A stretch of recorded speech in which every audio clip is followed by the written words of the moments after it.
dengan bangga mempersembahkan serial Sandiwara Radio Misteri Mak Rompang. Misteri Mak Rompang. Misteri Mak Rompang.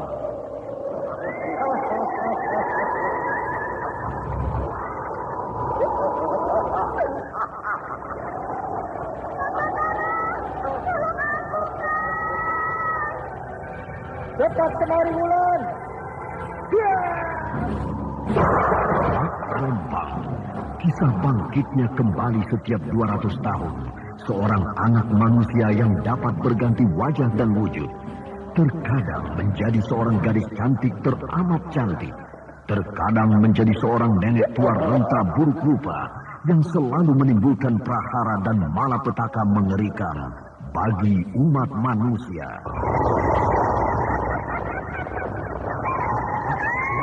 Bahaya, kita dalam bahaya. Sina, cepat tinggalkan tempat ini. Tunggu Kamila, aku mau menutup warung dulu. Jangan pikirkan warungmu, pikirkan nyawamu.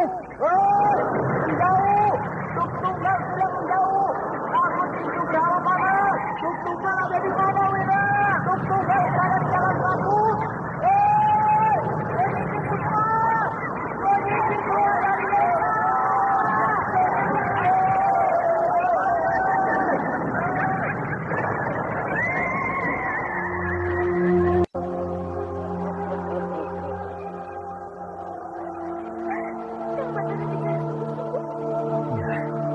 Karena saya mencintaimu, Wulandari. Mak Rompang diselingi pula tawa ria penuh canda serta kisah cinta kasih yang penuh dengan liku-pilu kehidupan dari dua insan manusia. Awas tinggalkan Wulandari.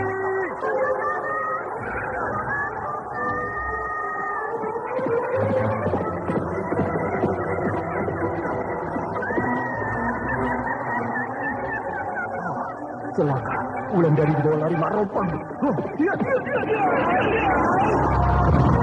Didukung artis-artis terkenal Ferry Fadli, Ivone Rose, Hana Sambayo, dan sederet bintang-bintang terkenal lainnya. Dengar, Aning, suara lonceng siluman itu terdengar di kejauhan, Aning. Lebih baik aku mati di neraka lonceng itu daripada aku menerima penghinaan seperti ini. Yang mana yang harus aku tolong? Aning atau bayinya ini? Ikutilah episode ke-6, Lonceng di Tengah Malam. Lonceng di Tengah Malam. Lonceng di Tengah Malam. Naskah buah karya Asmadi Syafar.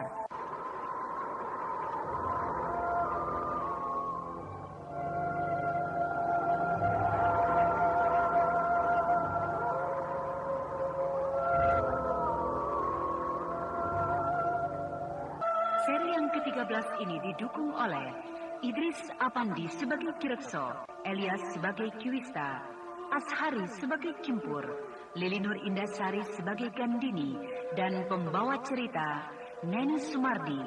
Teknik dan montase Indra Mahendra dengan sutradara Denny Denhas. Pada kisah yang lalu diceritakan, Gandini dilamar oleh Raden Wangsadirja sehingga perasaan Gandini tidak karuan. Anda sekarang masih mendengarkan Sandiwara Radio di channel Memori 80. Laki-laki itu tidak ada tandingannya bagi Gandini. Namun yang paling terpukul dengan peristiwa itu adalah Tembong. Karena sejak dulu, Tembong sangat mencintai Gandini. Walau dia tahu bahwa untuk mendapatkan Gandini sangat tipis harapannya. Sementara kisah Brang sudah semakin menjadi-jadi perbuatannya di desa Lubuk Mentilin. Dia seolah merasa sudah menjadi kepala desa itu.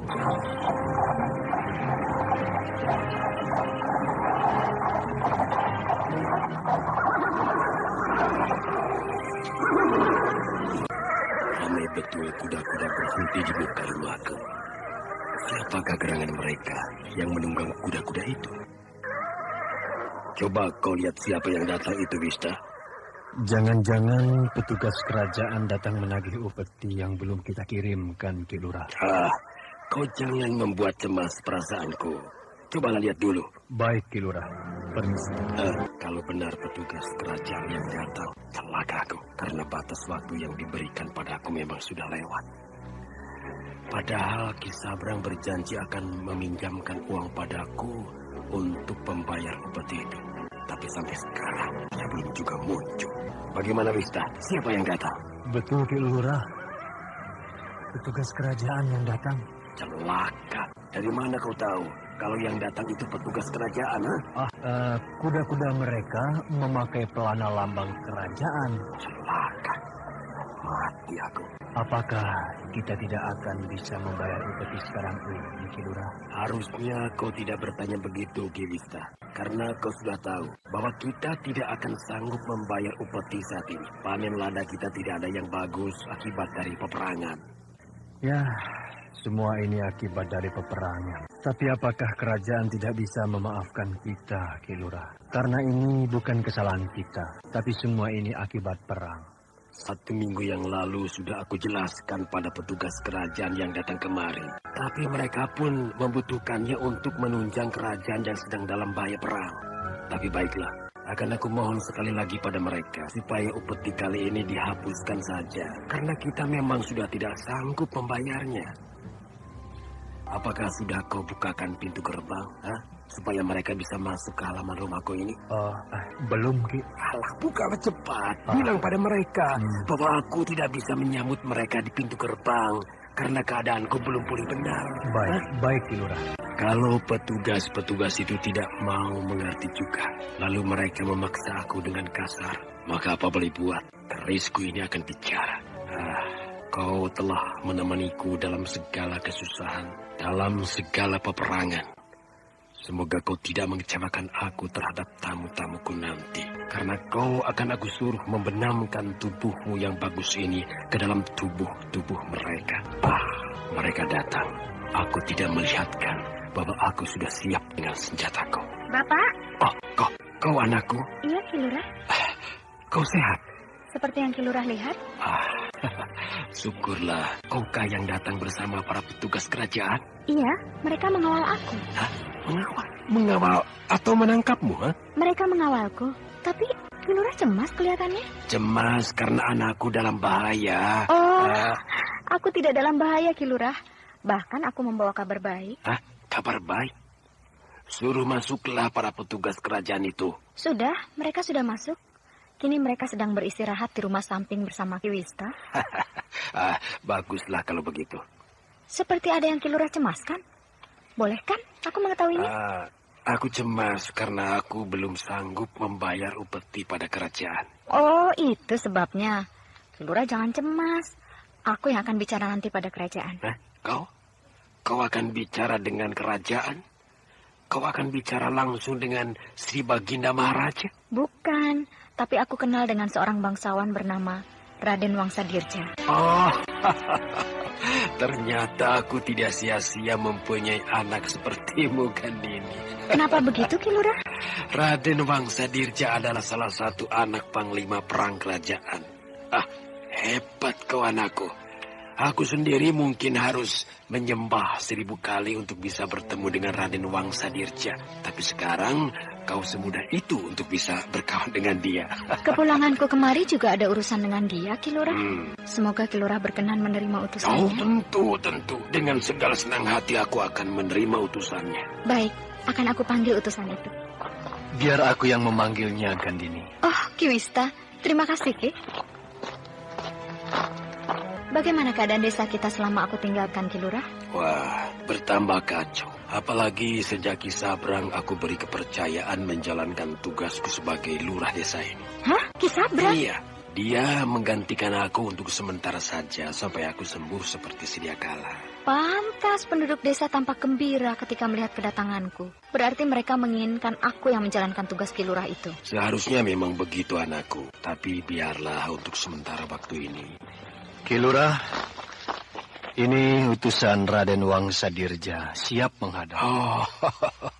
Silakan. Aku sudah sejak tadi menunggu kedatangan Kisanak. Terima kasih, Ki Lurah. Maaf, Aku tidak bisa berdiri sebagaimana layaknya menyambut kedatangan tamu agung karena kesehatanku sedang terganggu. Oh, tidak apa-apa, Ki Lurah. Aku memaklumi keadaan Ki Lurah. Mari, silakan duduk. Mari. Terima kasih. Kehadiranku di desa ini adalah sebagai wakil Raden Wangsa Dirja. Ya. Karena Raden Wangsa Dirja tidak bisa langsung datang kemari, Ki Lurah. Ya, maklumlah Ki Lurah. Karena beliau itu banyak pekerjaan di kota raja. Kehadiran Kisanak pun sudah merupakan kehadiran Raden Wangsa Dirja bagiku. Sehingga aku merasa mendapat kehormatan besar hari ini. Terima kasih, Ki Lurah. Rupanya aku disambut sebagaimana mestinya menyambut Raden Wangsa Dirja. Oh, tentu. Raden Wangsa Dirja bukanlah nama yang asing bagi kami di desa ini. Sehingga kami tentu akan menghormati setiap utusan yang datang atas nama beliau. Ki Lurah. Ya. Pertama-tama aku ingin memperkenalkan diri. Namaku Kimpur. Jabatanku sehari-hari adalah orang kepercayaan Raden Wangsa Dirja. Ya, sehingga untuk datang kemari pun Raden Wangsa Dirja mempercayakan kepadaku. Ya. Kini aku maklum kedudukan Ki Kimpur sekarang. Terima kasih. Yang kedua, kedatanganku kemari adalah diutus untuk melihat dan menanyakan kesehatan Ki Lurah. Apakah Ki Lurah sudah berangsur baik? Berkat doa Raden Wangsa Dirja, kesehatanku sudah berangsur-angsur pulih kembali. Oh, syukurlah kalau begitu. Untuk itu Raden Wangsa Dirja menyampaikan salam pada Ki Lurah. Terima kasih. Sekali lagi terima kasih. Apa maksud kedatangan utusan Raden Wangsa ini kemari? Sejak tadi dia bicara masih berbahasa basi. Mungkin sejak tadi Ki Lurah bertanya-tanya apa maksud kedatangan Anda kemari. sekarang masih mendengarkan Sandiwara Radio di channel Memori 80. Kedatangan Kisanak ke rumahku ini. Begini Ki Lurah. Bagaimana? Maksud aku diutus oleh Raden Wangsa Dirja kemari ini adalah untuk melamar putri Ki Lurah yang bernama Gandini. Melamar anakku untuk... Iya, untuk dijadikan istri Raden Wangsa Dirja. Oh, dari mana aku mendapat kehormatan sebesar ini, Ki Kimpur? Betulkah yang aku dengar ini? Oh, betul, Ki Lurah. Mimpi apa aku sebenarnya, Ki Kimpur? Bukan mimpi, Ki Lurah, tapi ini adalah kenyataan. Tapi apakah Ki Lurah meragukan lamaran Raden Wangsa Dirja untuk anak Ki Lurah? Bukan itu. Tapi apakah pantas Raden Wangsa beristri anakku, Ki Kimpur? Kenapa tidak, Ki Lurah? Karena kami bukanlah turunan bangsawan seperti Raden Wangsa Dirja. Kami hanyalah turunan kepala desa. Sri Baginda Maharaja tidak akan mengangkat seseorang jadi kepala desa bila orang itu tidak mempunyai garis bangsawan. Iya. Tapi nilai kebangsawanan aku ini tidaklah sederajat dengan Raden Wangsa. Nah, dengan perkawinan Raden Wangsa dengan Gandini nantinya, Ki Lurah, maka tentu derajat kebangsawanan Ki Lurah akan naik. Ya, tentu. Bagaimana Wista? Apa pendapatmu?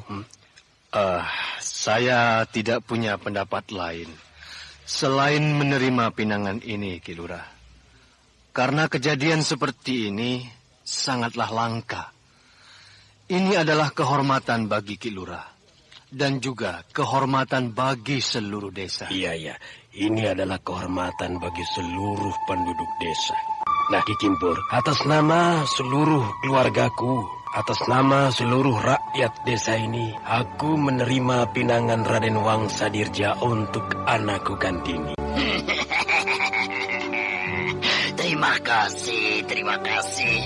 Berarti kedatanganku ini tidak sia-sia, Ki Lurah. Sampaikan salam hormatku pada Raden Wangsa Dirja di Kota Raja. Oh iya, akan aku sampaikan, Ki Lurah. Bagaimana, Ki Lurah? Apakah Ki Lurah sudah berangsur baik? Ya, sudah. Walau jalanku belum sempurna betul. Kenapa kau belum tidur? Belum mengantuk? Kau harus menjaga kesehatanmu, Gandini. Kau harus tampak cantik dan montok bila nanti kau jadi pengantin. Jadi Ki Lurah menerima lamaran itu? Hah? Kenapa kau tanyakan itu? Bukankah tadi siang aku sudah bilang pada utusan Raden Wangsa Dirja? Apakah Ki Lurah tidak mempertimbangkan kembali lamaran itu? Gandini, kau ini aneh. Kau yang gembira dilamar oleh seorang anak bangsawan. Sekarang kau yang ragu-ragu. Karena aku belum berpikir masak-masak, Ki Lurah. Gandini, tidak ada orang yang mendapat kehormatan begini besar. Kau boleh cari ke seluruh pelosok kerajaan ini. Kau boleh cari ke seluruh desa yang ada di kerajaan ini. Kehormatan ini mungkin hanya turun 1 abad sekali. Bukan begitu, Ki Lurah. Tapi aku ingat seseorang. Kau ingat Batara kan? Iya. Iya?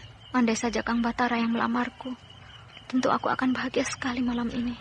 Gandini, kenapa harus dia lagi yang kau pikirkan? Berkali-kali aku katakan, dia itu bukan sebanding dengan kita.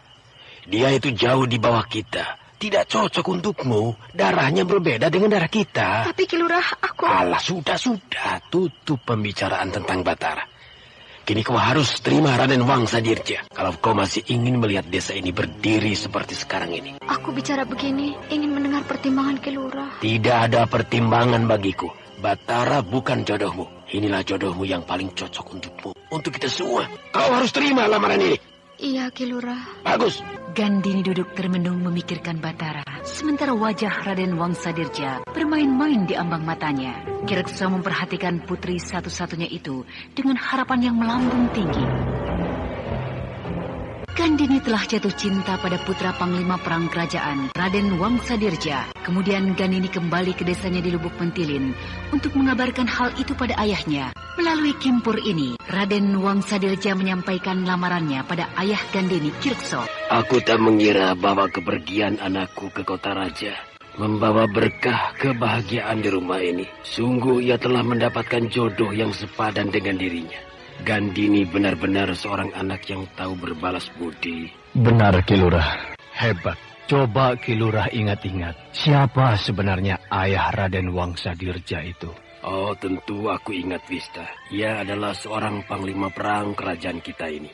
Tentu kekuasaannya melebihi dari apa yang sekarang kumiliki. Bukankah begitu, Wista? Tentu saja, Ki Lurah. Dan bila nanti Gandini telah menikah dengan Raden Wangsa Dirja, maka Ki Lurah akan lebih mudah dalam mengurus apa saja di seluruh daerah kekuasaan kerajaan Damasraya ini. Iya. Kau tahu saja, Wista. Kau tidak usah khawatir. Kau pasti akan ikut merasakan kemewahan itu. Wah, terima kasih banyak, Ki Lurah. Sebenarnya Ki Lurah tidak perlu repot-repot memikirkan saya. Saya ini kan hanya bawahan Ki Lurah. Kau jangan terlalu merendahkan diri, Wista. Aku mengatakan hal ini karena kau memang patut mendapatkannya. Karena pengabdianmu padaku sungguh luar biasa. Saya jadi tidak enak hati mendengarkannya, Ki Lurah. Tetapi kalau Ki Lurah menghendaki demikian, saya akan berterima kasih. Nah, begitu, Wista. Jangan sungkan-sungkan padaku. Oh ya, Wista, bagaimana keadaan kebun lada hari ini? Ada berita apa, coba? Tidak ada berita apa-apa, Ki Lurah. Semua bekerja dengan giat. Mungkin mereka berpikir harus bekerja keras agar dapat menutupi biaya yang dikeluarkan pada perang yang lalu. Memang seharusnya demikian. Kalau tidak, bagaimana kita dapat mencukupi kebutuhan kita lagi? Bagaimana kerja Ki Sabrang hari ini? Ada kesulitan dia? Wah, kalau yang satu itu, saya sendiri belum mendapat laporannya, Ki Lurah. Gimana? Mungkin Ki Sabrang benar-benar sibuk, sehingga tidak ada waktu untuk datang kemari. Tidak ada waktu, bagaimana Wista?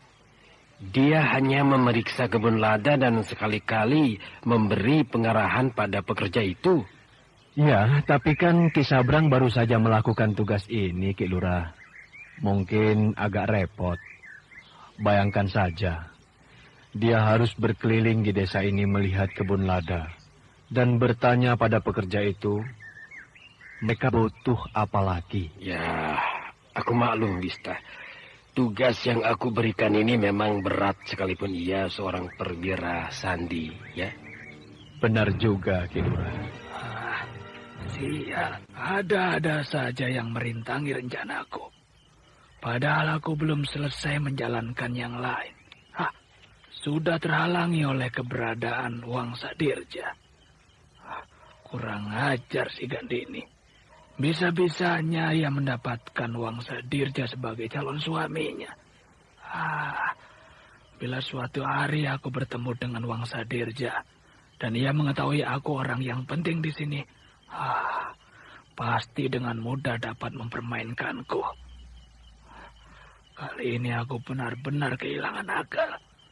Tidak tahu aku harus bagaimana.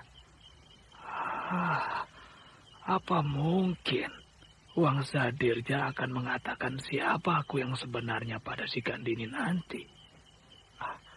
Satu-satunya jalan, aku harus meminta bantuan pada Mak Rompang. Tapi, kemana aku harus mencari seorang gadis yang memiliki tai lalat di bibirnya? Lagi pula saat ini Mak Rompang sedang jatuh cinta dengan Kisono Keling. Kedatanganku ke sana bisa jadi membuatnya marah. Benar-benar sial aku ini. Marni, aduh, di mana kau letakkan bayimu, ha? Di kamar, Kang. Kau tinggal sendirian di sana? Memangnya kenapa? Nanti kalau ia jatuh bagaimana? Sudah sana, kau jaga dia. Akang tidak bisa lihat orang istirahat. Marni, kau sudah pasang semua pintu dan jendela? Sudah, Kang. Marni, apa aku bilang nangis kan dia tuh? Aduh, diamkan dia, Marni. Hari sudah malam, tidak enak kedengarannya. Diam, atuh, Kang. Apa dia sakit, Marni? Hah, mari, aku raba keningnya. Agak panas ya. Tapi tadi sore ia sehat-sehat saja. Kenapa sekarang dia panas begini ya, Kang? Dengar, suara lonceng itu. Suara itu berasal dari ujung desa ini, Kang. Iya, aku juga mendengarnya. Mungkin dia datang untuk meminta korban. Akang bicara apa? Tidak. Aku tidak bicara apa-apa. Kang, takut atuh, Kang. Suara lonceng itu amat mengerikan. Diam, jangan bicara. Nanti siluman itu memangsa kita. Iya, Kang. Iya, Kang. Atuh, kenapa suara lonceng itu seperti berdentang-dentang di telingaku? Marni. Kenapa kau, ha? Dia pingsan. Aku telah melupakannya. Cukup sayang. Sayang. Diam ya. Ibumu akan datang memberimu susu. Ya. Kang, berikan bayi itu padaku. Kang Simun, aku inginkan bayi itu. Marni, ini bayimu. Niat, ya kedinginan. Biarkan aku yang menggendongnya, Kang. Aku benar-benar membutuhkanmu, nak. Kamu dingin sekali, Marni. Suara-suaramu aneh. Siapa kau sebenarnya? Hah? Aku Marni, Kang. Marni, mau kau bawa kemana bayi kita? Tunggu. Jangan takut, Kang. Jangan takut. Aku hanya membawanya keluar mendengarkan suara lonceng itu. Jangan coba-coba kau membawa bayiku. Kembalikan ia padaku. Tidak, aku membutuhkannya. Marni, jangan bawa bayi itu keluar.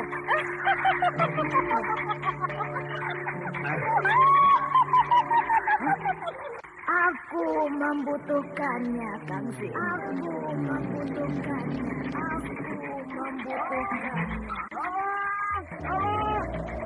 Mereka membawa lari bayiku. Aku kehilangan bayiku. Marni benar-benar telah dimasuki oleh siluman itu. Hingga ia tega membunuh bayinya sendiri. Ada apa, Kang? Istriku, Marni telah dimasuki oleh siluman itu. Bayiku telah dibunuhnya. Kang Marni di mana, Kang? Aku tidak tahu. Semalam ia berlari menuju ke arah hutan. Ayo kita cari, kita bersama-sama cari Marni. Kita cari. Ayo, cari. Kang Simun, tunggu di sini saja.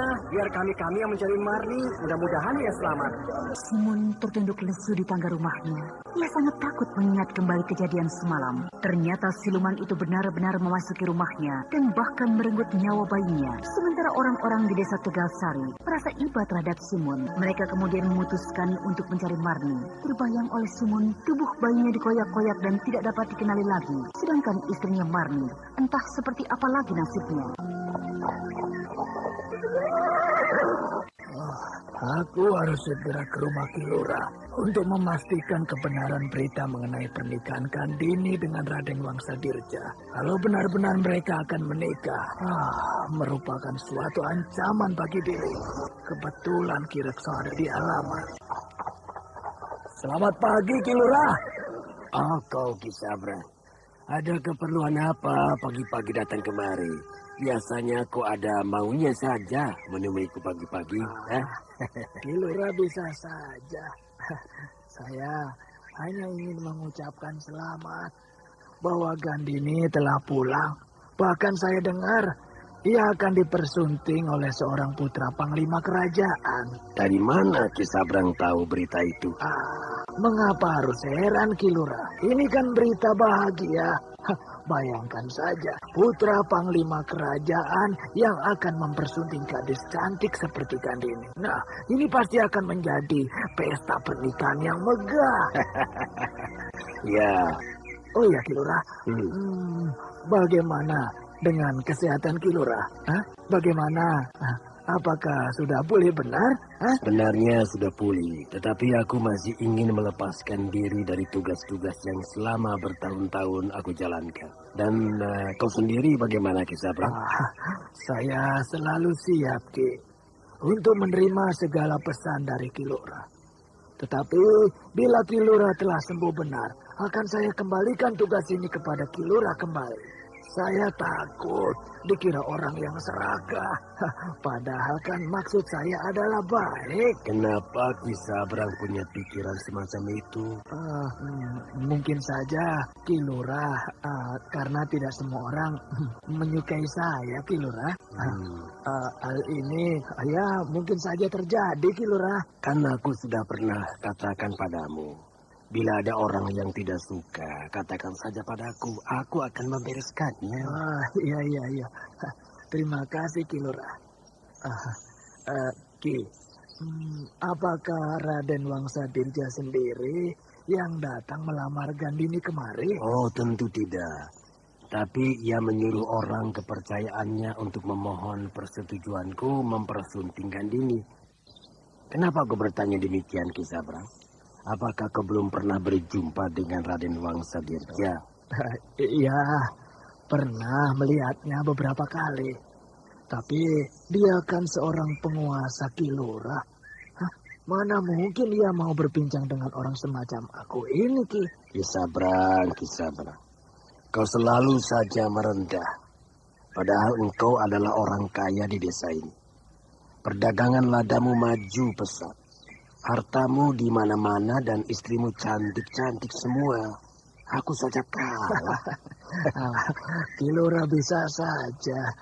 Aku jadi tidak enak hati mendengarnya. Kisabrang, bila aku masih belum dapat menjalankan tugas kembali, maukah Kisabrang tetap memegang kendali desa ini? Ya, itu kalau aku benar-benar tidak sanggup lagi. Menurut Kilura, apa saya mampu memegang kendali desa ini? Sedangkan tugas yang baru saja Kilura limpahkan kepadaku belum terlihat hasilnya. Jangan khawatir, Kisabrang. Untuk sementara waktu kau didampingi oleh penasihatku, Kiwista. Baiklah, Kilura. Kalau memang harus demikian, aku harus banyak belajar dari Kilura dan Kiwista. Ya, agar tidak canggung. Aku sudah lama tidak berjumpa dengan Kandi. Anda sekarang masih Bagaimana mendengarkan sekarang, Sandiwara Kilurah? Radio di Ya, channel tampak Memori bahagia 80. Sekali. Pasti ia semakin cantik ini. Karena kebahagiaan memancar dari hatinya.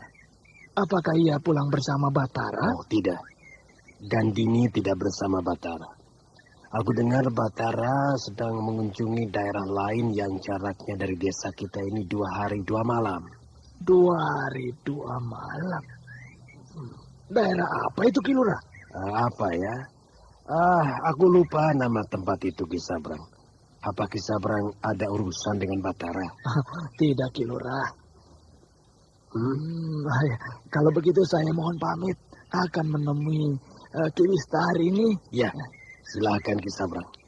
Kalau kau ingin menemui Ki Wista, dia ada di sebelah utara desa ini sedang memeriksa kebun lada. Ya? Ya, baik Kilurah. Terima kasih. Permisi, Kilurah. Ya. Kedatangan Ki Sabrang menemui Kilurah sebenarnya untuk mengetahui rencana Kilurah selanjutnya terhadap siapa yang akan memegang kendali desa Lubuk Mentilin selanjutnya. Mendengar keterangan Kilurah tadi, Ki Sabrang menjadi lebih yakin bahwa dirinya lah yang akan menggantikan Ki Rekso kelak. Sementara di desa Tegal Sari, Mak Rompang kembali datang untuk membalas sakit hatinya terhadap bayi Aning yang membuat tangannya terbakar karena jimat yang tergantung di leher bayi itu. Namun bayi itu tidak bisa didekatinya, sehingga bayi lain di desa itu yang menjadi korban pula kemarahannya. Sebentar itu, Ki Sabrang mencoba mendekati Kilurah dengan berpura-pura baik. Namun sebenarnya Ki Sabrang ingin tahu apa sebenarnya rencana Kilurah selanjutnya terhadap dirinya. Bagaimana hasil kerjamu ke Lubuk Mentilin, Kimpur? Wah, berhasil Den Wangsa. Dan sekarang yang penting bagi saya ini, ini Den Wangsa. Belum kau laporkan seluruhnya sudah minta upah padaku. Bukankah Den Wangsa berjanji pada saya bahwa saya akan mendapatkan upah kalau tugas saya berhasil saya laksanakan? Aku sudah memberi bekal beberapa keping uang emas untuk selama dalam perjalananmu. Mana bekal itu? Wah, habis, Den. Habis? Iya, Den. Bukankah saya membawa banyak pengawal, Den? Nah, para pengawal itu kan butuh makan selama dalam perjalanan, Den Wangsa. Apalagi selama di Lubuk Mentilin, saya tidak mau dianggap utusan yang kere. Sehingga saya belanjakan semua uang emas itu, Den. Oh, rupanya namamu besar di sana. Supaya orang membicarakanmu karena kau belanja dengan uang emas, begitu? Orang di sana memang membicarakannya, Den. Tapi bukan menyebut-nyebut nama saya, Den Wangsa. Mereka malah bilang, wah, hebat ya Den Wangsa. Utusannya saja belanjanya dengan uang emas. Apalagi Den Wangsa yang datang ya. Begitu kata mereka, Den. Oh iya, betul. Jadi aku yang dibicarakan orang di sana, ya? Iya, Den. Yang belanja saya, tapi yang dapat nama kan Den Wangsa Dirga. Bagus, Kimpur. Mana ada kerja saya yang tidak bagus, Den. Kimpur. Ya. Jadi bagaimana ceritanya di sana? Bagaimana tanggapan Kilurah itu ketika anaknya kau lamar untuk diriku, Kimpur? Coba kau ceritakan. Tapi saya akan mendapat beberapa keping uang emas lagi kan, Den? Oh, tentu. Asal kau ceritakan dulu pengalamanmu selama di sana. Baik, Den, baik. Ini dia. Uang emas yang diberikannya dulu belum habis. Sekarang akan ditambah lagi. Ayo, Kimpur. Ceritalah. Begini, Den. Ketika saya bilang bahwa Gandini akan diambil jadi istri oleh Den Wangsa Dirga, maka Ki Rekso itu langsung gembira, Den. Gembira? Sangat gembira, Den. Saya belum pernah melihat orang segembira dia itu selama hidup saya, Den. Bagus. Lalu? Ya, kalau Den Wangsa lihat, mungkin Den Wangsa bangga karena mereka seperti mendapat harta yang begitu banyak atas lamaran Den Wangsa itu. Iya. Itu bisa dimaklumi, Kimpur. Karena anaknya dilamar oleh anak seorang bangsawan seperti aku, bukan? Oh iya, lalu dia menjamu saya seperti layaknya menjamu Denwangsa sendiri. Pokoknya pendek kata ya Den ya, jamuannya betul-betul sangat menghormati nama Denwangsa. Kimpur. Tapi memang pantas aku melamar Gandini kan, Kimpur? Masih muda, cantik, dan bisa ilmu silat. Tapi maaf Den, bagaimana dengan istri-istri Denwangsa yang lainnya? Alah, selama aku bisa menghidupi mereka tidak akan lari. Tapi ingat loh Den, istri Denwangsa yang pertama itu adalah anak seorang bangsawan tinggi. Wah, bisa-bisa keluarganya marah besar nanti Den. Tidak akan ada kejadian begitu pada diriku, Kimpur. Kau jangan membuat berita yang bukan-bukan, Kimpur. Bukan begitu, Den. Saya kan hanya mengingatkan saja. Sudahlah, itu urusanku. Sekarang kau harus atur kapan Gandini datang ke kota raja lagi. Aku sudah tidak bisa berpisah lama-lama dengan anak si Rekso itu. Sabar, Den. Sabar. 3-4 hari lagi dia pasti datang. Percayalah pada saya, Den. Paling lama 1 tahun dia suka pada calon istrinya itu. Lalu pasti dia tinggal dan mencari gadis yang lain yang lebih muda dan lebih cantik dari Gandini. Raden Wangsadirja tampaknya sudah tidak sabar untuk mempersunting Gandini, sehingga dia ingin sekali bertemu dengan gadis itu untuk menentukan hari perkawinan mereka. Namun Kimpur, orang suruhannya, sudah hafal betul dengan tingkah Wangsadirja, sehingga Kimpur hanya tersenyum simpul melihat tingkah majikannya itu. Di tempat lain di desa Karangbolong, penduduk setempat masih dalam suasana dicekam takut pada kemarahannya Kemuntung, sehingga mereka tidak berani bicara sembarangan. Sementara Batara sedang mencari saat yang tepat untuk mencoba berdiri di bawah Karangbolong agar dia bisa melihat jalan ke istana Nyai Kemuntung. Walau dia tahu akibatnya bisa berbahaya bagi dirinya. Petunjuk kakek yang aku temui di bawah pohon kelapa itu beberapa hari yang lalu mengatakan bahwa di bawah Karangbolong itu aku harus berdiri. Aku ingin tahu apa yang akan aku lihat di tengah laut itu bila aku berdiri di bawah Karangbolong itu. Walau dia bilang pekerjaan ini sangat berbahaya, tapi letak Karangbolong itu agak tinggi. Sedangkan jalan ke atas itu sangat licin dan terjal. Mustahil orang bisa mencapai tempat itu dengan mudah, kecuali orang itu ingin mati naik ke atas. Tapi aku bisa menaikinya. Bukankah dulu aku sudah dilatih oleh Ki Mujir memikul air dari bawah gunung sampai ke atas? Sedangkan aku harus berjalan di antara batu-batu yang licin dan terjal. Woi, jangan ke sana, berbahaya. Ada yang melihat aku. Hei, di sana mau apa naik ke atas Karangbolong itu? Cuma ingin berdiri di bawahnya. Aduh. Aku mohon jangan ke sana. Sudah ratusan orang jadi korban hanya karena berdiri di bawah karang yang bolong itu. Ratusan? Iya, ratusan. Sejak zaman dahulu, karang bolong ini selalu minta korban bila ada orang yang berdiri di bawahnya. Tapi kalau aku ingin berdiri di bawahnya bagaimana? Berarti Kisanak adalah korban yang kesekian ratus. Jangan. Lebih baik jangan Kisanak. Sayangilah nyawamu. Aku hanya ingin tahu apa yang akan aku lihat di tengah laut bila aku berdiri di bawah Karangbolong itu. Kisanak akan melihat jalan ke negeri siluman. Dan lebih baik jangan Kisanak. Kalau begitu sama apa yang dibilang seorang kakek padaku beberapa hari yang lalu. Kakek? Di mana Kisanak bertemu dengan kakek itu? Di bawah pohon kelapa. Ketika orang ramai menggotong mayat yang dihanyutkan ombak beberapa hari yang lalu. Kakek itu berjanggut putih? Iya, betul. Beralis mata putih? Betul. Kisanak masih beruntung. Karena setiap orang yang mau bunuh diri, kakek itu selalu datang dan memperingatkan orang itu. Jadi Kisanak pasti mau bunuh diri. Tidak, saya tidak berniat untuk bunuh diri. Saya hanya ingin berdiri di bawah bolongan karang itu. Tidak, Kisanak pasti mau bunuh diri. Kakek aneh itu sudah datang pada Kisanak untuk memperingatkan. Karena kakek itu sendiri pun dulu bunuh diri di Karangbolong itu 100 tahun yang lalu. Benar dugaanku. Kakek yang aku temui itu pasti bukan manusia. Ayolah Kisanak. Mari kita pergi meninggalkan tempat ini. Tempat ini berbahaya. Tempat ini angker. Orang ini tampaknya pasti akan menghalangi aku bila aku naik ke atas Karangbolong itu. Kalau Kisanak tidak mau juga, aku akan paksa Kisanak meninggalkan tempat ini. Karena aku tidak mau melihat Kisanak mengambang di laut sudah menjadi mayat. Baiklah, saya akan ikuti kehendak Kisanak. Nah, begitu. Berarti Kisanak masih sayang pada nyawa Kisanak. Nah, mari, turun ke sini. Nah, jalan itu agak licin. Iya. Tubuh laki-laki agak jauh jarak itu. Maka itulah saatnya aku melompat ke karang bolong itu. Nah, ayolah. Turun kemari, Kisanak. Ini saatnya aku melompat ke karang bolong itu. Jarak dia dan aku sudah jauh. Tidak mungkin dia bisa menjangkau aku. Jangan Kisanak lihat lagi karang bolong itu. Tidak ada gunanya. Turun. Cepat turun. Turun cepat. Laki-laki itu seperti ketakutan melihat aku berdiri di sini. Turun Kisanak. Aduh, jangan bunuh diri. Aku tidak akan turun sebelum aku bisa melihat jalan ke negeri siluman itu.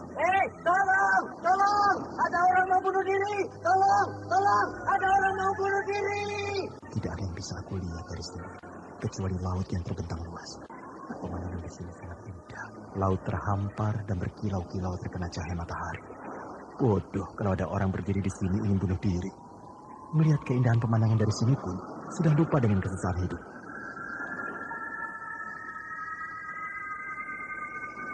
Apa yang kau cari, anak muda?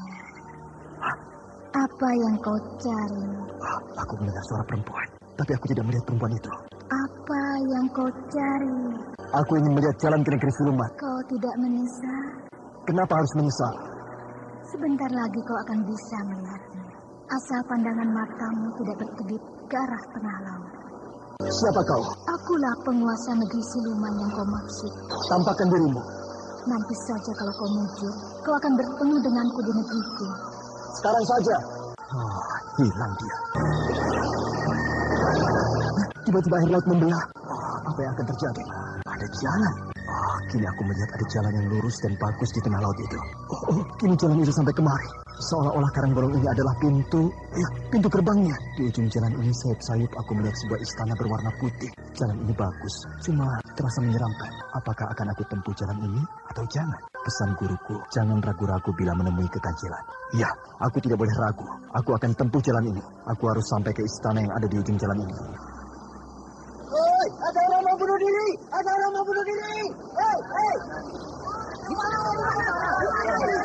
Itu, di karang bolong. Ayo cepat sebelum dia terjun ke dalam laut. Ayo kita tolong orang itu. Ini sepi. Ya. Aku sudah dengar teriakannya. Kang Latak, kenapa Kang? Kenapa orang itu mau bunuh diri? Mungkin dia putus cinta. Putus cinta? Akang lihat sendiri dia mau bunuh diri. Malah aku yang melarangnya naik ke karang bolong itu, Angin. Tapi dia tipu aku. Ketika dia berjalan di belakangku, tiba-tiba dia melompat ke atas karang bolong itu. Masih mudakah dia, Kang? Masih sangat muda. Paling-paling hanya mayatnya yang akan ditemukan orang mengambang di tengah laut. Nyai Kemuntung minta korban lagi. Karang bolong itu sangat tinggi tempatnya. Tidak mungkin orang bisa melompatannya dalam sekali lompatan sampai ke sana. Pasti orang itu berilmu tinggi. Nata dan istrinya Angir pergi juga ke karang bolong. Mereka ingin melihat bagaimana kesudahannya orang yang mau bunuh diri itu di sana. Orang yang tidak lain adalah Batara. Sementara Nyusupi masih berpikir, siapakah orang yang berilmu tinggi itu? Musuhnya kah atau bukan? Perempuan tua itu berpikir bahwa tidak akan ada orang yang bisa naik ke atas karang bolong itu hanya dalam satu kali lompatan. Karena karang bolong itu sangat tinggi tempatnya. Di kota raja, Raden Wangsadirja sudah tidak sabar untuk menunggu Gandini. Karena gadis itu sudah akan resmi menjadi istrinya. Dia berdiri di atas karang bolong itu. Mungkin dia sudah terjun ke laut, bunuh diri.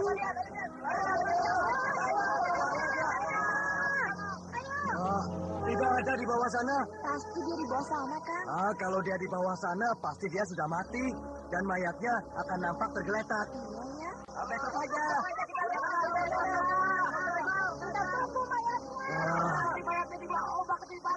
Kasihan laki-laki itu. Orang mana dia, Kang? Ya, entahlah. Aku tidak tahu orang mana. Ya, Karena salahnya sendiri, sudah aku larang, tapi dia malah mentertawakan aku. Iya, ayo Kang Nata. Apalagi ambil lihat ke bawah itu. Aku masih penasaran. Kalau mayatnya tampak tergeletak dari atas ini. Sudahlah, tidak akan bertemu kalau dicari sekarang, Kang. Bagaimana Kakak Ani? Apakah bisa diselamatkan laki-laki itu? Tidak, Wulan. Mayatnya saja tidak bisa ditemukan. Mungkin dia sudah dibawa ombak ke tengah laut. Kasihan ya. Ya, paling-paling besok pagi mayatnya baru dibawa ombak ke tepi pantai. Laki-laki itu memang mau bunuh diri. Sudah aku bilang jangan ke sana. Dia tipu aku. Ketika aku berjalan lebih dulu, tiba-tiba dia sudah melompat ke atas karang bolong itu. Lalu? Lalu dia bersiap-siap untuk terjun ke bawah. Sedangkan di bawah karang bolong itu menanti batu-batu karang yang runcing. Apakah Kinata melihat orang itu terjun ke bawah jurang itu? Ya, tidak. Aku tidak berani melihatnya. Jadi? Aku hanya berteriak-teriak minta tolong berkeliling desa. Tapi ya sudah terlambat. Mayat orang itu sudah diambil oleh Nyai Kemuntung. Bencana. Datang lagi bencana dari Nyai Kemuntung. Kau percaya tentang kejadian tadi siang itu, Wulandari? Kenapa Nyi Guru bertanya begitu? Aku hanya butuh jawabanmu. Apakah kau percaya atau tidak tentang laki-laki yang bunuh diri itu? Rasanya saya percaya, Nyi Guru. Dasar kau masih hijau, Wulan. Cepat percaya pada karangan orang yang sebenarnya ada keganjilannya. Maksud Nyi Guru? Mana ada orang bisa melompat ke karang bolong itu hanya dalam sekali lompatan. Iya juga ya, bukankah karang yang bolong itu tinggi letaknya? Jadi kau masih percaya pada keterangan Nata dan istrinya tadi siang? Kalau begini, saya menjadi ragu, Nyi Guru. Bagus. Berarti otakmu mulai encer. Lalu bagaimana menurut Nyi Guru tentang orang itu? Orang tidak akan bisa melompat hanya dalam sekali lompat ke atas karang itu. Karena letaknya tinggi, terjal, dan sangat licin. Hanya orang yang berilmu tinggi saja yang bisa melakukan hal seperti itu. Lalu Nyi Guru mau kemana? Mau ke karang bolong. Tengah malam begini? Apa salahnya? Bukankah tempat itu angker kata orang-orang? Kalau kita mau melihat Nyai Kemuntung, maka kita harus datang ke karang bolong. Bukan begitu tekad kita datang kemari, Wulan? Iya, Nyi Guru. Sekarang, jangan hiraukan ocehan orang-orang desa ini. Bagi mereka, Nyai Kemuntung adalah sosok yang angker. Bagi kita, justru ingin melihat dan mencoba keangkeran Nyai Kemuntung itu. Desa ini sudah mulai didatangi oleh orang-orang berkepandaian tinggi. Kita harus hati-hati, Wulan, karena kita belum tahu apa maksud orang berilmu tinggi itu datang kemari. Dan kita belum tahu musuhkah dia atau kawan. Mari kita ke karang bolong. Iya, Nyi Guru. Tapi kau harus siap-siap, karena kita belum tahu siapa yang akan kita hadapi nanti. Kita sudah sampai. Iya, itu puncak karang bolong. Suasana di sekitar ini terasa angker. Iya, suasana di sini terasa mencekam. Sehingga saya serasa harus menahan nafas. Tidak ada tanda apa-apa yang memberikan petunjuk pada kita bahwa telah terjadi sesuatu di sini. Aku tidak mengerti tanda yang dimaksud oleh Nyi Guru. Kau melihat sesuatu? Iya, Nyi Guru. Ada bayangan orang melompat dari atas karang bolong itu. Bagus. Matamu ternyata sudah awas di dalam keadaan malam yang gelap ini. Gerakannya enteng sekali. Apakah ini orang yang dimaksud Kinata tadi siang? Belum tentu. Nyi Guru, bayangan orang itu bergerak ke arah kita. Kita tunggu saja. Apa maunya dia? Yang penting, kita sudah siap menunggu kedatangannya. Kemana dia? Dia menghilang. Jangan-jangan orang itu akan menyerang aku dan Nyi Guru dari belakang. Pengecut dia. Tidak berani dia menampakkan mukanya pada kita. Kau Ki Mucur. Ki Mucur. Kalian melihat bayangan orang yang melompat dari atas karang bolong itu tadi? Ya. Tapi tiba-tiba dia hilang di balik pohon kelapa itu. Sayang. Sejak tadi aku ikuti, kini lolos dia. Daerah ini memang angker. Sehingga kita dibuat tegang tidak karuan. Sudah sejak tadi aku menempuh jalan ini. Belum juga aku sampai di sana itu. Apakah aku tidak akan sampai-sampai? Akan aku coba berlari sekuat tenaga supaya aku cepat sampai di ujung jalan ini.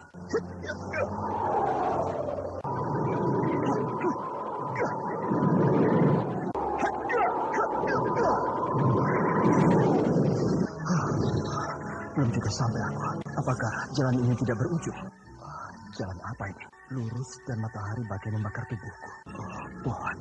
Itu ada pohon. Mungkin aku bisa berteduh di bawah pohon itu dari sengatan sinar matahari yang terbit. Baru agak sejuk berdiri di bawah pohon ini. Tapi jalan yang harus aku tempuh masih sangat jauh. Istana itu masih seperti tadi letaknya. Masih sangat jauh. Atau aku kembali saja. Hah? Jalan di belakangku tidak ada. Yang ada di belakangku hanya sebuah batu karang besar.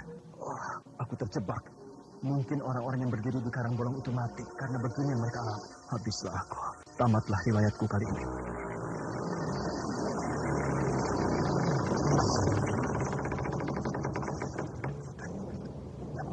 Bunyi rantai besar diseret-seret.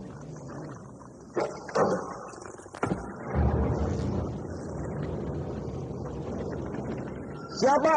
Aku. Seperti aku kenal suara itu. Kemarilah kau. Aking, kita pernah bertemu di tepi pantai di bawah pohon kelapa, bukan? Iya. Dan rupanya kita harus bertemu lagi di sini. Tapi sayang, tempat pertemuan ini pasti. Anda sekarang masih mendengarkan Sandiwara Radio di channel Memori 80. Kenapa kaki dan tangan Aki dirantai seperti ini? Karena aku dulu seperti itu.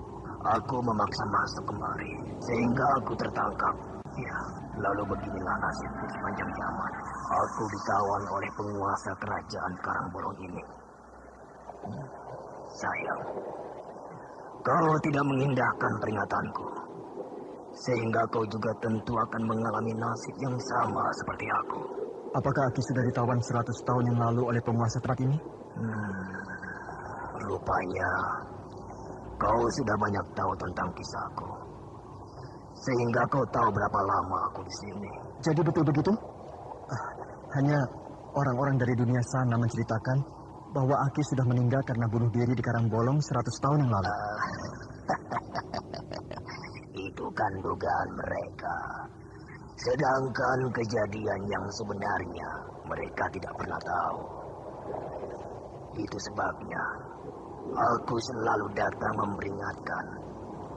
Bila ada orang yang berniat berdiri di bawah Karangbolong itu. Karena aku tidak ingin nasib mereka sama seperti aku. Ya, tapi sudahlah. Kau salah satu di antara orang-orang yang tidak mau mengikuti nasihatku.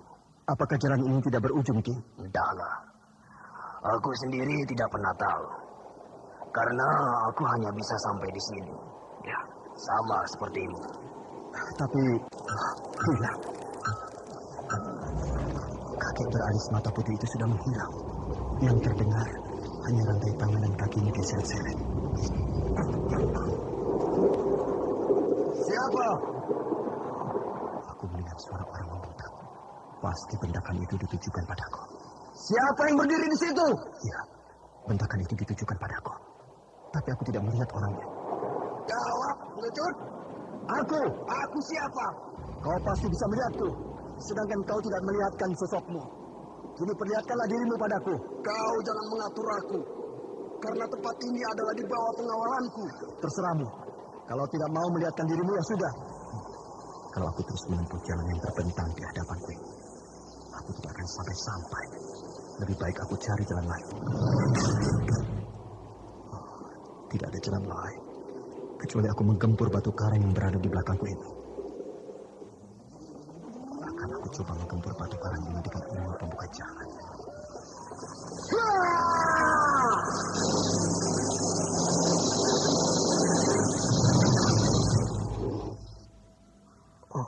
Gagal. Ilmuku tidak mempan. Batu karang itu tidak berkemih sedikit pun. Ya!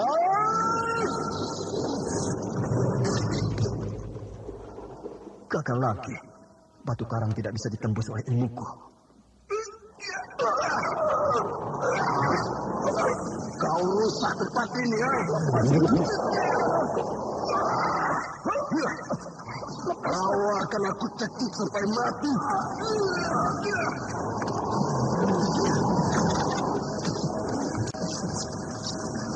Batara masih berjuang untuk melepaskan cekikan penyerang yang tidak pernah terlihat wujudnya itu, sehingga muka Batara tampak mulai membiru karena cekikan itu begitu kuat. Sementara di tepi pantai Karangbolong, Nyi Sepi, Wulandari dan Ki Mujur masih berdiri menghadap laut di bawah permangan cahaya bulan. Lepaskan aku. Kau akan kucekik sampai mati. Ayo bagus. Maju.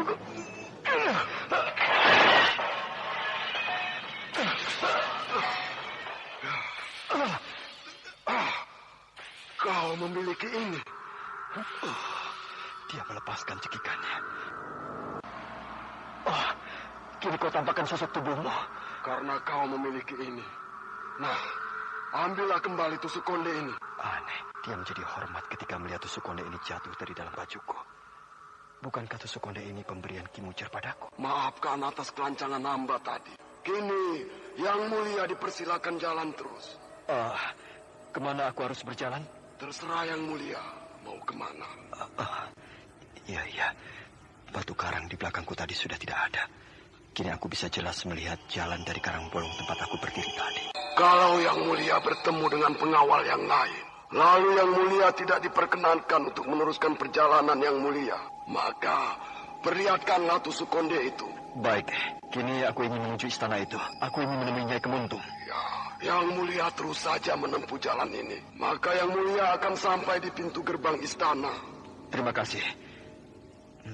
Sekarang pengawal itu hormat sekali padaku. Jadi tusuk konde ini yang membuat dia hormat. Dan tusuk konde ini rupanya sebagai tanda masuk ke istana Nyai Kemuntung. Hebat juga khasiat tusuk konde ini. Hari sudah menjelang pagi, Nyi Sepi. Bayangan yang aku kejar tadi malam tidak pernah muncul lagi. Mungkin dia tidak suka kita tunggu beramai-ramai seperti ini. Ki Mujur mau kemana? Aku akan pergi, Nyi. Kemana? Kemana sajalah. Bukankah kita sudah berjanji untuk mengadakan pertandingan di Karangbolong ini? Kalaupun kita jadi bertanding, siapa yang harus aku majukan untuk melawan muridmu? Melawan saya, Nyi Guru. Diamlah kau, Wulan. Saya tidak mengerti. Ada apa sebenarnya, Nyi Guru? Kita akan mengadakan pertandingan. Pertandingan? Iya. Pertandingan apa? Bertanding dengan siapa? Ya, bertanding dengan Ki Mujur. Saya tidak pernah tahu sebelumnya kalau kita akan mengadakan pertandingan menghadapi Ki Mujur. Mungkin gurumu tidak mau memberitahukannya, Wulan. Sehingga kau terkejut mendengarnya. Sedangkan aku sudah memberitahu Batara. Tapi sayang, dia tidak bisa datang. Jadi muridmu itu tidak bisa datang? Tidak bisa, Nyi Sepi. Karena dia masih punya tugas di Lubuk Mentilin. Itu murid tidak patuh pada guru namanya. Sehingga berani dia menyingkirkan tugas yang diberikan oleh gurunya. Tidak juga, Nyi Sepi. Karena tugas yang dipikulnya di Lubuk Mentilin lebih berat jika dibandingkan dengan pertandingan yang akan kita adakan pagi ini. Kang Batara, kalau saja dia bisa hadir di sini, tentu aku akan merasa bahagia sekali. Begini saja, Ki Mujur. Iya. Kau melawan muridku, bagaimana? Kalau aku sampai melawan Wulandari, ya itu bukan pertanding namanya. Kalau Wulan yang menang, tentu aku akan malu. Karena dikalahkan oleh seorang anak kemarin sore. Tetapi kalau aku yang menang, aku pun tetap malu. Karena yang aku hadapi hanyalah seorang anak perempuan yang bukan tandinganku. Jadi harus aku yang turun, Ki Mujur? Seharusnya begitu, Nyi Sepi. Bukankah kita sudah berjanji bahwa kita akan turun bila murid-murid kita mendapat kesulitan menghadapi Nyai Kemuntung? Nyai Kemuntung? Iya, muridku. Kami sudah berjanji bahwa kau dan Batara akan kami uji. Siapa yang lebih dahulu menemukan dan sampai ke istana Nyai Kemuntung, lalu kami juga akan menguji kalian. Siapa yang lebih dahulu bisa mengalahkan Nyai Kemuntung, lalu kalau kalian berdua tidak bisa menghadapi Nyai Kemuntung, baru kami berdua yang akan turun tangan. Sebuah ujian yang sulit, sebuah pertandingan yang mengerikan. Kenapa harus ngeri, Wulan? Hidup di dunia ini pun sudah merupakan kengerian.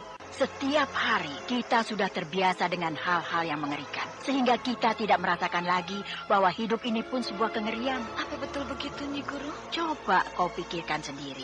Ketika negeri ini dilanda peperangan, setiap saat kita bisa mati karena perang itu. Bukankah itu sebuah kengerian? Coba kau lihat. Banyak orang yang tidak bisa lagi mencari nafkah karena ladangnya sudah habis dihancurkan musuh. Sehingga mereka bisa mati kelaparan. Bukankah itu sebuah kengerian? Iya, Nyi Guru. Kalau kita pikirkan semua itu, hidup ini memang menjadi ngeri. Jadi buanglah rasa ngerimu itu jauh-jauh. Supaya kau tidak pernah merasakan hal-hal yang begitu lagi. Iya. Bagaimana, Ki Mujur? Kau mengaku kalah? Ya, apa boleh buat, Nyi Sepi. Lebih baik aku mengalah daripada aku harus berhadapan dan berlomba dengan Wulandari. Lalu sekarang bagaimana? Kita teruskan niat kita untuk mencari istana Nyai Kemuntung itu? Ayo, kita cari bertiga. Mauku tidak begitu. Lalu? Biar Wulandari sendiri yang mencarinya. Kita tetap menunggu di sini. Jadi... Anggap saja dia sudah mengalahkan muridmu Batara. Lalu dia sendiri kini yang mencari istana siluman itu. Berani kamu? Berani, Ki Mujur. Oh, bagus. Tidak percuma kau menjadi murid Nyi Sepi. Nah, Wulan. Naiklah kau ke atas karang bolong itu. Lalu kau harus berdiri persis di bawah karang bolong itu. Iya, Nyi. Ayo. Kita tidak bisa membuang-buang waktu. Nanti orang-orang melihatmu. Sehingga mereka akan menyangka kau akan bunuh diri. Iya, Nyi Guru. Dinding bukit ini terjal dan licin. Kalau aku memanjatnya, maka akan memakan waktu yang lama. Aku harus bisa melompat dalam satu kali lompatan ke atas sana.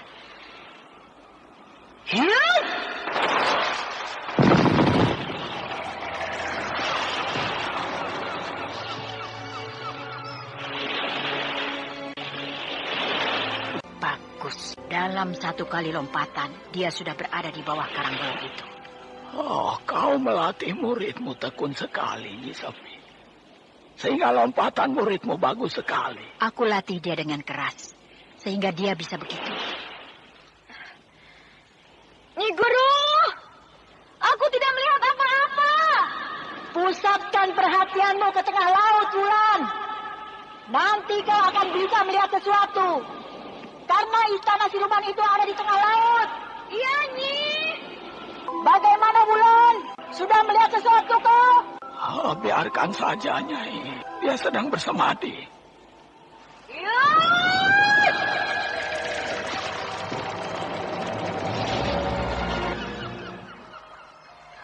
Wulandari hilang. Berarti Wulandari sudah melihat sesuatu, Nyi. Ya! Ki Mujur mendengar serangan Wulandari. Dengar, mungkin dia sedang menghadapi rintangan, Nyi. Mungkin Wulandari sedang menghadapi bahaya. Jangan dulu turun tangan. Biar dia mendapat pengalaman baru.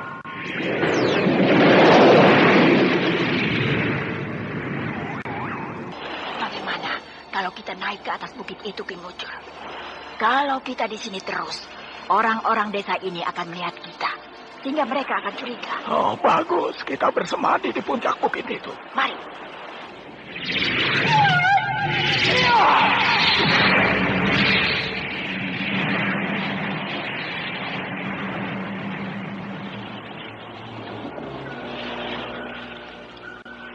Berhenti! Siapa kisana? Aku tamu Nyai Kemuntung. Tamu Kanjeng Ratu. Ini buktinya. Wah, maaf yang mulia. Kanjeng Ratu ada di dalam. Silakan masuk. Terima kasih. Oh, kembali tusuk konde ini membuatku lolos dari penjagaan. Kemana aku harus melangkah? Aku belum pernah masuk ke dalam istana. Istana ini luas sekali. Tapi tidak seorang pun penghuni istana ini yang tampak olehku. Yang mulia mau kemana? Dari mana datangnya dayang ini? Tiba-tiba dia sudah berada di sampingku. Yang mulia mau kemana? Aku mau bertemu dengan Kanjeng Ratu? Iya. Tapi kenapa kamu tahu kalau aku mau menemui Kanjeng Ratu? Karena di tangan yang mulia ada tusuk konde itu. Iya. Di mana aku bisa menemui Kanjeng Ratu? Yang mulia tunggulah di sini. Karena Kanjeng Ratu sedang ada di dalam. Di mana? Di sana. Tapi yang mulia tidak diperkenankan ke sana. Karena Kanjeng Ratu sedang ada tamu. Baik, aku akan tunggu di sini. Benda apa ini? Bening dan... ada wajahku di dalamnya. Aku seperti melihat wajahku di dalam air danau yang bening. Oh ya, Yang Mulia. Saya lupa. Kalau mau bertemu dengan Kanjeng Ratu, silakan Yang Mulia merapikan pakaian Yang Mulia di depan cermin itu. Apakah itu suatu keharusan? Betul, Yang Mulia. Karena Kanjeng Ratu senang pada hal-hal yang rapi. Rupanya benda ini namanya cermin. Kenapa hanya aku yang tampak di dalam cermin ini? Sedangkan Dayang itu tidak ada. Padahal dia berdiri di sampingku. Kata orang, kalau kita berdiri di tepi danau yang bening airnya, lalu ada peri penghuni danau itu berdiri di samping kita, maka sosok tubuh peri itu tidak akan terlihat di dalam air danau itu. Karena peri itu sebenarnya adalah sebangsa siluman. Jadi Dayang ini juga termasuk bangsa siluman. Aku sudah berada di dalam istana siluman rupanya. Kang Jai! Woi! Pasti Juki mau menanyakan tentang jala yang robek ini. Kang Jai! Bagaimana, Kang? Sudah selesai menjahit jala yang robek itu? Sebentar lagi. Jala ini besar sekali robeknya. Ikan apa yang akan jala semalam sampai robeknya begini besar? Mungkin ikan siluman, Juki. Jala begini kuat bisa dirobeknya. Semua orang bercerita tentang siluman. Akhir-akhir ini, desa sudah tidak aman, Juki. Hampir setiap malam ada saja yang kita dengar. Mendengar apa? Mendengar suara jangkrik? Bukan. Lalu mendengar suara apa? Ya, kata orang-orang suara-suara aneh. Ada suara lolong anjing. Itu namanya anjing melolong. Anjing melolong karena melihat hantu, Juki. Kang Jai ini rupanya takut pada hantu ya. Pantas jala Kang Jai dirobek hantu laut. Sudahlah Juki. Rupanya kau mulai takabur. Nah, itu. Dengar itu. Itu suara angin laut, Kang Jai. Mana ada siang-siang begini hantu berani mengganggu kita, Kalau ada, akan aku cekek dia. Juki masih berbicara tidak karuan, sementara Jai terus juga menjahit jalannya yang robek. Namun sesekali terdengar suara aneh di bawah angin laut. Suara itu terdengar oleh Jai, sementara Juki tidak memperhatikannya. Kang Jai, mayat orang bunuh diri kemarin sudah ditemukan. Bunuh diri? Iya. Orang bunuh diri? Maksudmu? Masa Kang Jai lupa? Itu orang yang bunuh diri di Karangbolong. Pasti kan mayatnya jatuh ke jurang. Nah, kemarin Kang Jai sendiri yang cerita pada aku begitu. Oh, orang itu. Aku juga tidak mengerti kemana hilangnya mayat itu. Memangnya sudah akan cari ke bawah jurang? Sudah. Aku beberapa kali mencari-cari di jurang itu. Tapi aku tidak menemukan siapa-siapa. Masa bisa hilang, Kang? Apa mungkin dimangsa oleh burung-burung? Ya, kalau dimangsa burung, pasti ada sisa-sisanya. Mungkin bajunya tertinggal. Aneh, hilang tanpa meninggalkan bekas. Mungkin dimangsa siluman laut. Iya, dimangsa siluman laut Karangbolong itu. Kang, jangan bicara begitu. Bisa kena bencana kita. Ya, habis kemana hilangnya? Kalau terbawa ombak kan, nelayan-nelayan itu pasti sudah menemukannya. Ya, benar juga. Kang Juki, sudah selesai menjahit jalannya? Kalau sudah, ayo kita ke laut. Ya, sebentar lagi. Kang, aku sendiri merasa aneh melihat kejadian-kejadian seperti ini. Mungkin kita harus memberikan persembahan bagi Nyai Kemuntung. Kalau tidak, kita semua bisa menjadi korban. Alah, pakai persembahan segala. Nanti dia akan semakin menjadi-jadi. Apalagi persembahannya kurang. Dia pasti meminta korban lagi. Bagaimana, Kang? Benar tidak? Benar. Tetapi kau lihat saja sekarang.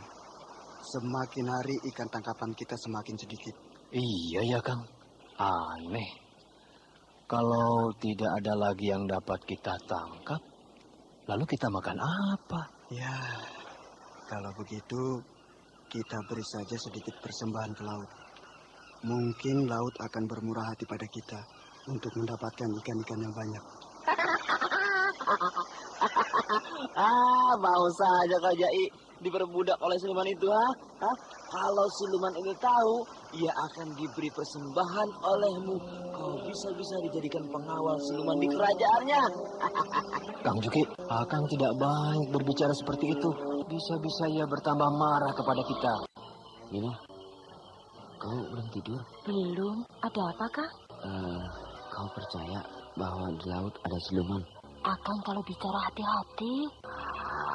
Kau ini sama saja dengan si Jai, sama-sama pengecut.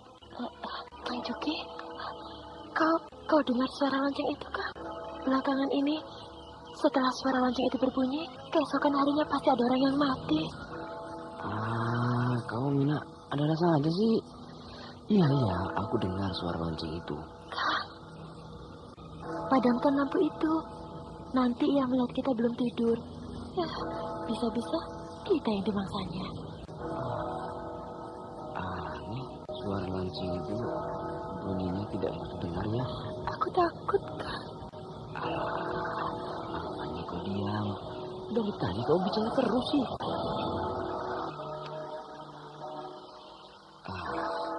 Mungkin ucapanku tadi siang didengar oleh siluman laut. Sehingga malam ini dia mencariku.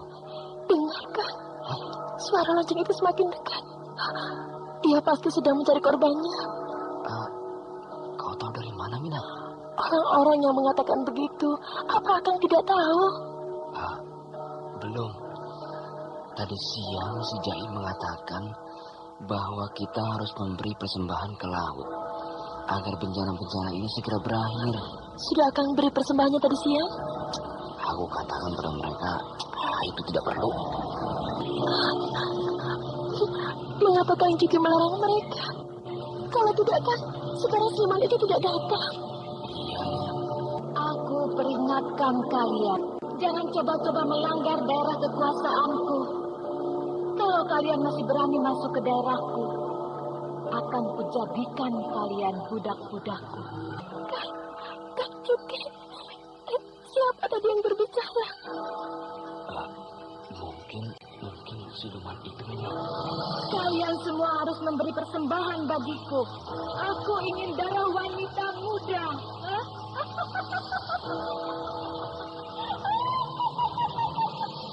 Ingat, aku akan datang kembali. Ada suara orang mengetuk pintu. Aku dengar. Jangan wanita siluman itu. Jangan dibuka, Kang. Kang Juki, buka pintunya. Anda sekarang masih mendengarkan Sandiwara Radio di channel Memori 80. Si salah adikku. Tenang, biar aku yang bukakan ya. Mau apa sih sana malam-malam datang kemari? Mina, pasak pintunya ini. Aku akan mengantar adikku pulang. Baik, Kang.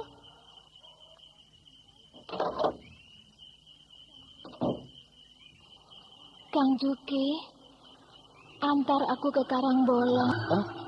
Ke Karangbolong? Kau adalah... Kau siluman laut itu? Tolong!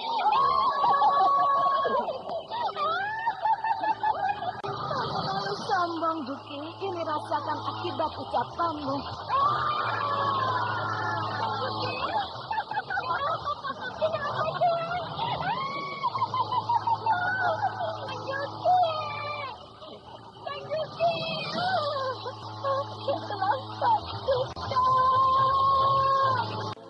Mau minum apa, Kang Jai? Kok kelihatannya pucat, habis bertengkar ya dengan istrinya? Tidak, Bi. Lalu kenapa? Apa Bibi tidak dengar kalau Kang Juki mati dibunuh oleh siluman? Siluman? Akhir-akhir ini sering terjadi ada orang mati dimangsa oleh siluman. Padahal sebelumnya telah aku katakan agar kita memberikan persembahan ke laut supaya bencana-bencana ini berakhir. Tapi Kang Juki menolaknya. Bahkan ia menertawakannya. Ya, beginilah akibatnya. Makanya kalau bicara itu hati-hati. Kalau terjadi seperti ini bagaimana? Yang aku takutkan, besok lusa siluman itu akan datang lagi. Sebaiknya nanti siang kita membuat persembahan ke laut agar keadaan lebih tenang, Bi. Iya, kita harus membuat persembahan itu. Baiklah, Bi. Saya pulang dulu untuk menyiapkan persembahan. Kang Jai, ini minumnya belum dibayar. Oh iya, hampir lupa aku. Permisi, Bi. Iya. Kasihan betul Kang Jai. Sekarang ia tidak punya kawan lagi. Begitulah Nyai Kemuntung bila marah. Tidak segan-segan ia membunuh siapa saja yang berani memasuki daerah kekuasaannya. Kini desa Karangbolong dicekam oleh rasa takut yang amat sangat. Kejadian-kejadian aneh yang sering terjadi belakangan ini, mereka anggap adalah karena mereka tidak memberi persembahan ke laut, sehingga hasil tangkapan ikan mereka semakin sedikit. Namun setelah mereka memberi persembahan ke laut, suara lonceng di tengah malam itu semakin sering terdengar, membuat suasana desa itu semakin mencekam. Maaf, bapak-bapak, saya sudah mau tutup. Hari sudah larut. Iya, besok pagi kan bisa datang kemari lagi. Sekarang warung ini saya mau tutup. Apa orang-orang ini tidak tahu bahwa setiap malam lonceng siluman itu akan datang? Kalau aku sekarang belum menutup warung, bisa-bisa aku yang dimaksanya. Aduh. Sudah dah. Diberesin lagi gelasnya deh. Maaf, saya sudah mau tutup. Iya. Saya kan di sini cuma seorang diri, tidak ada yang menemani. Nanti kalau terjadi apa-apa, siapa yang menolong saya? Dimun, aku juga mau menemanimu. Kang ada-ada saja. Saya biasa sendiri. Alah, suka malu-malu, pakai nolak segala. Mari silakan pulang. Warung saya mau tutup, nanti saya kemalaman. Ayo kita pulang. Perasaanku kok tidak enak ya. Sepertinya aku mendengar suara lonceng di kejauhan. Jangan-jangan siluman itu datang lagi. Aku harus padamkan lampu. Mengapa tiba-tiba suasananya menjadi mengerikan? Aku takut sekali. Suara lonceng itu semakin dekat. Semoga ia cepat berlalu. Gusti, aku takut. Bunyi lonceng itu amat mengerikan. Apakah aku akan bernasib sama seperti Kang Cui? Aku tidak pernah bicara yang bukan-bukan. Bahkan tadi siang, aku telah memberikan persembahanku ke laut. Ia tidak boleh tahu kalau aku sedang sendirian dan ketakutan. Sampai siluman itu tahu, habislah aku. Siapa itu yang menuju kemari? Apakah... semoga saja bukan siluman itu. Dia berhenti di depan pintu rumahku. Mau apa dia? Aku tidak boleh membukakan pintu. Biarkan saja ia mengetuk terus. Buka pintu. Tolong buka pintu ini. Aku kemalaman. Buka. Tolong buka pintu ini. Aku ingin masuk. Siluman itu benar-benar datang. Dan aku sendiri mendengar suaranya.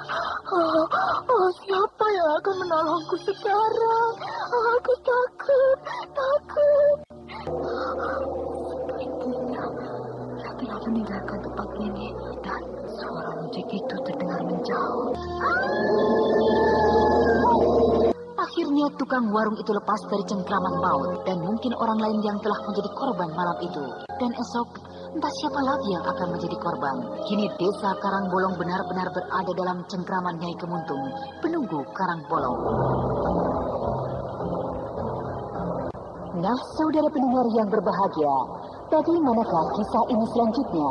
Untuk mengetahui jawabannya, ikutilah terus serial Sandiwara Radio ini di radio kesayangan Anda. Sampai jumpa.